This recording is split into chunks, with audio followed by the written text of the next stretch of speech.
seal pups. So they stranded off the coast of Northern California this past spring and summer. So they've been living at the Northcoast Marine Mammal Center until we were able to transport them here to Texas, which will be their forever home. So a non-releasable animal is one that wouldn't survive out in the wild, so they need a permanent home in a facility like this here at Moody Gardens.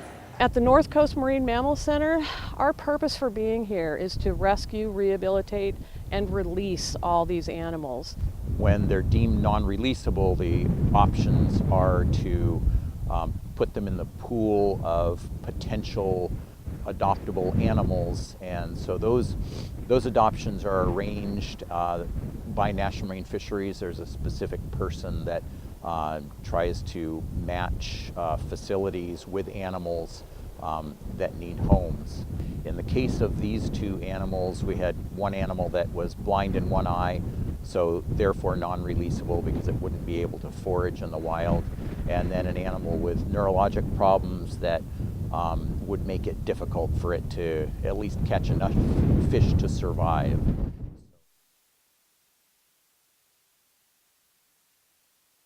Tomato was rescued in August of 2017. Our hotline received a call about a seal that was on one of the boat ramps in our harbor.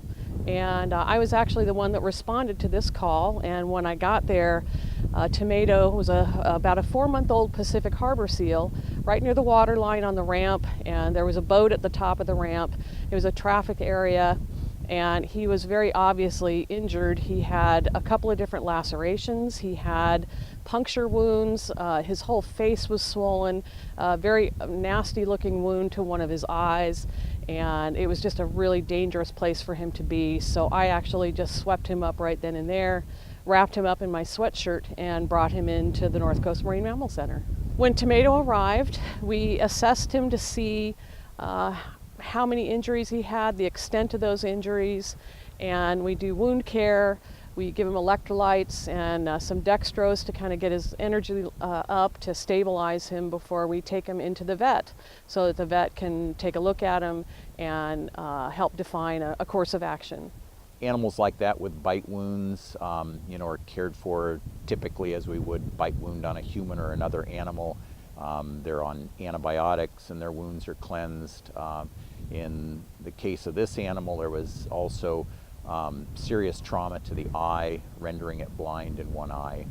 Tomato was, as many of our harbor seal pups come in, mauled by dogs just because of their natural history of being born on the beach, and unfortunately in our two counties that we service, many of the beaches are very public areas frequented by people, and so oftentimes dogs are not on leash.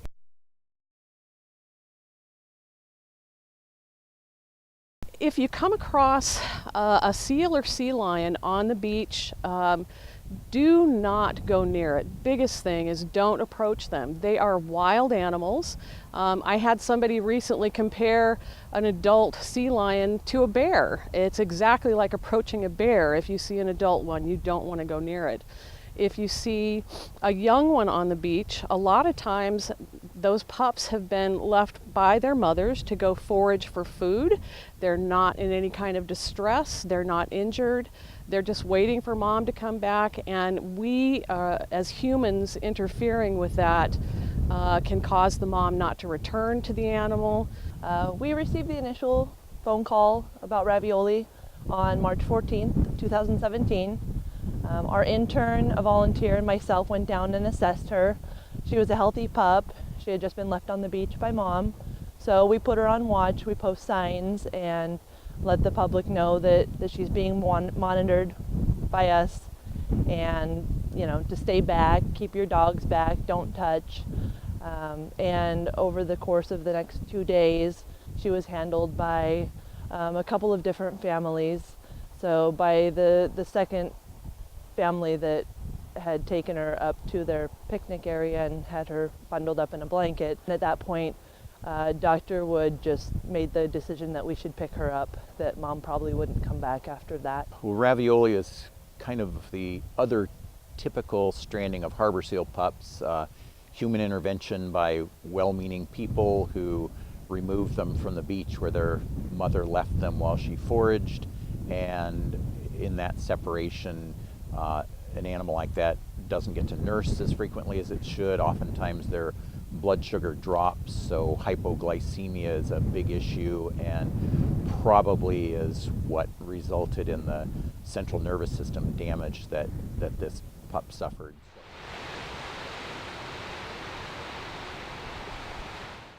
We're here at the Northcoast Marine Mammal Center in Crescent City, California. Maggie and I are getting ready to meet two new harbor seal pups. They've been called Tomato and Ravioli since they stranded last year. So we're really excited to learn about the last few months of their lives and get them ready for life back at Moody Gardens. Okay, let's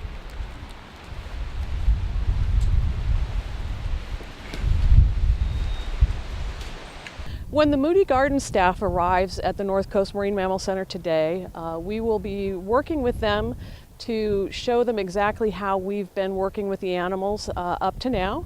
We'll be doing a feed and showing them how we've interacted with the pups, teaching them about their personalities and what works and what doesn't work with them, and just kind of giving them time to get used to one another, both the staff with the animals, but more importantly, to make sure that the animals are comfortable with them before they take off and head back to Moody Gardens. Excited to see Ravioli in a large facility where she can interact with other animals and have room to move around and grow.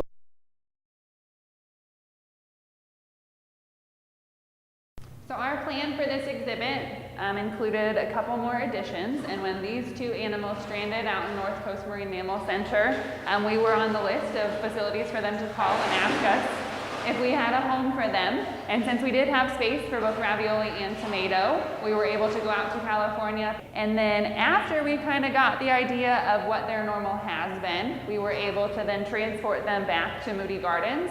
And that involved a couple minivans, 7-hour drive, and then 2 FedEx flights from Portland to Memphis, and then from Memphis to Houston, and finally an hour or so drive down to this holding room here at Moody Gardens. So for at least 30 days, we'll hang out with them back here, kind of get used to their new life with us as their trainers, and with them living here on our exhibit.